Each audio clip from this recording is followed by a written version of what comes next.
And welcome to this edition of the Native News Update on this Wednesday, September 21st. I'm the host for today's program, Paul DeMain. Many of the stories read here can also be found at our website at IndianCountryNews.com, and here are some of the news stories from the day. A few hundred people and several dozen Chinook salmon gathered near the Elwha Dam this weekend to witness the beginning of the process to set the Elwha River free and restore 5 species of Pacific salmon to more than 70 miles of the river and streams. An emotional ceremony was marked by references to the spiritual and cultural importances to the lower Elwha Sioux Tribe of the removal of 2 dams from the Elwha River near Port Angeles. The ceremony included singing, dancing, and a blessing by tribal elder Ben Charles Sr.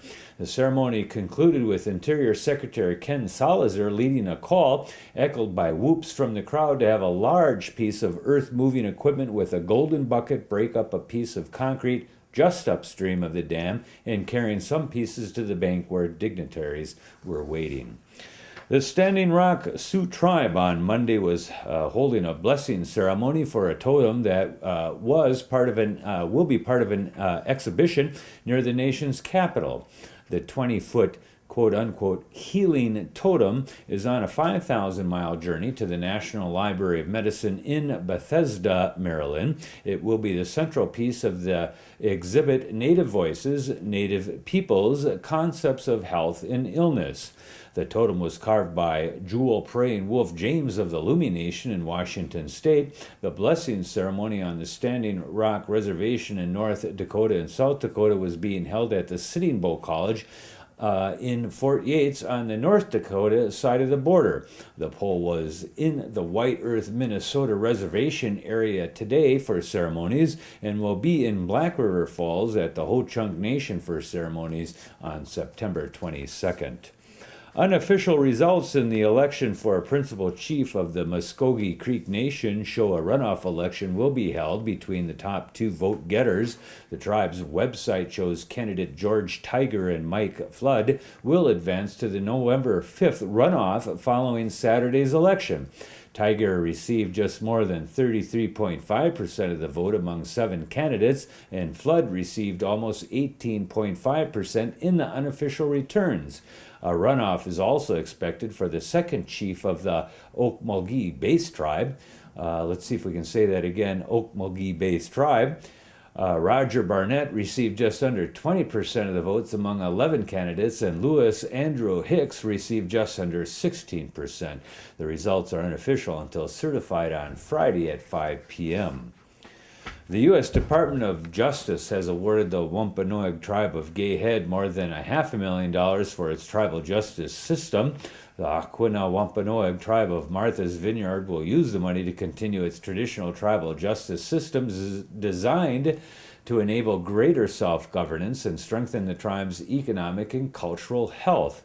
U.S. Attorney Carmen Ortez announced the $567,000 award under the Coordinated Tribal Assistance Solicitation, an application for tribal-specific grant programs offered by the Department of Justice.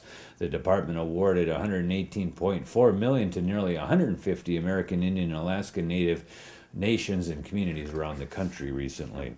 A dispute is brewing over the security bill for 2 of the largest casinos in the United States. The American Indian tribes must reimburse the state of Connecticut for the services of police, liquor control officers, and auditors, and they are questioning whether such a heavy state presence there is necessary.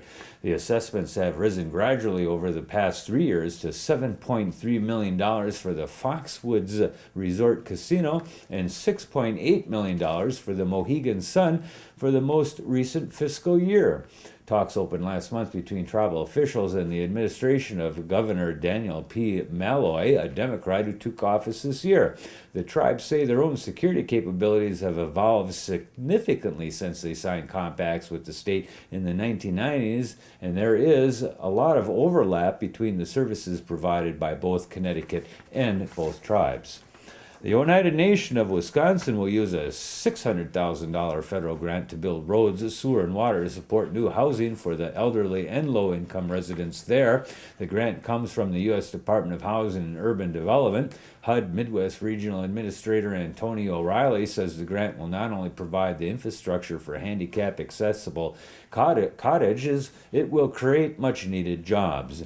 Besides the Oneida, 3 other tribes received $600,000 grants through the program this year. The Press Gazette says they include the Ho-Chunk Nation of Wisconsin, the Lakoutere Band, and the Lactoflambeau bands of Lake Superior, Chippewa. And that is another roundup of news from Indian Country on this edition of the Native News Update. We want to thank you for joining with us, and come back again soon. Miigwech.